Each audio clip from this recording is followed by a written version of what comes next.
बेटियां की next episode में आप देखेंगे कि फ़िज़ा आयज़ा से कहती है कि मैं और दानिश बाबा के पास रात को रुकेंगे क्योंकि उनको अभी हॉस्पिटल में मज़ीद रहना है। लिहाजा बेहतर है कि तुम मामू के साथ घर वापस चली जाओ।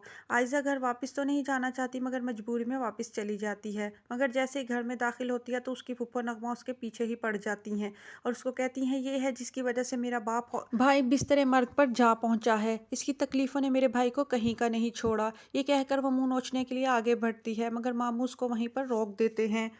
दादी भी खूब ताने और कोसने देती है कि उस लड़के और इसकी आशिकी मशूकी के चक्कर की वजह से मेरा बेटा बिस्तर पर जा लगा है।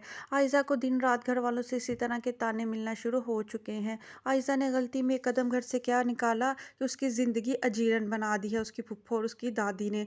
दूसरी तरफ लईक अहमद जब हॉस्पिटल में आंखें खोलते हैं तो सामने फ़िज़ा और उसके शौहर को एक साथ बैठा हुआ देखकर उनके दिल को बहुत इत्मीनान और तसल्ली मिलती है। वो इस बात से बेहद खुश होते हैं कि दानिश का रवैया फ़िज़ा के साथ बदल रहा है और वो सारी रात यहाँ हॉस्पिटल में उनकी तीमारदारी की खातिर मौजूद रहा है।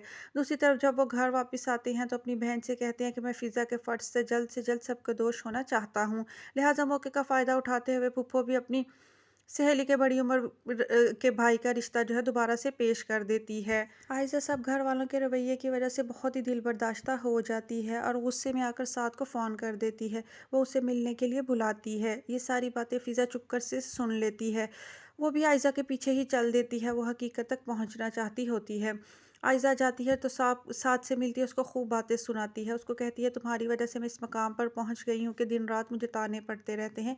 कोई मुझ पर एतबार करने को तैयार नहीं है। ये सब तुम्हारी वजह से हुआ है। तुम आखिर मेरा पीछा क्यों नहीं छोड़ देते हो। जब वो उससे मुलाकात करके वापस घर आती है तो फ़िज़ा एक ज़ोरदार थप्पड़ उसके मुंह पर मारती है। उसको कहती है तुमने हमारा भरोसा तोड़ा है। मैंने और बाबा ने तुम पर हमेशा भरोसा किया और तुम देखो दोबारा से साथ से मिलना जुलना शुरू हो गई हो। फूफो और दादी तुम्हारे बारे में ठीक कहती हैं। तो आयशा भी गुस्से में चिल्लाती है। वो कहती है तुम भी इन सब के साथ मिल गई हो। मैं तो साथ को सिर्फ मना करने गई थी कि वो मेरा पीछा छोड़ दे, तो तुमने मुझ पर इल्ज़ाम क्यों लगाया।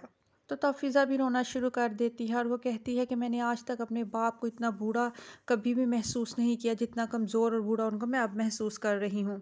फ़िज़ा आयशा से कह देती है कि इस सब की ज़िम्मेदार तुम हो।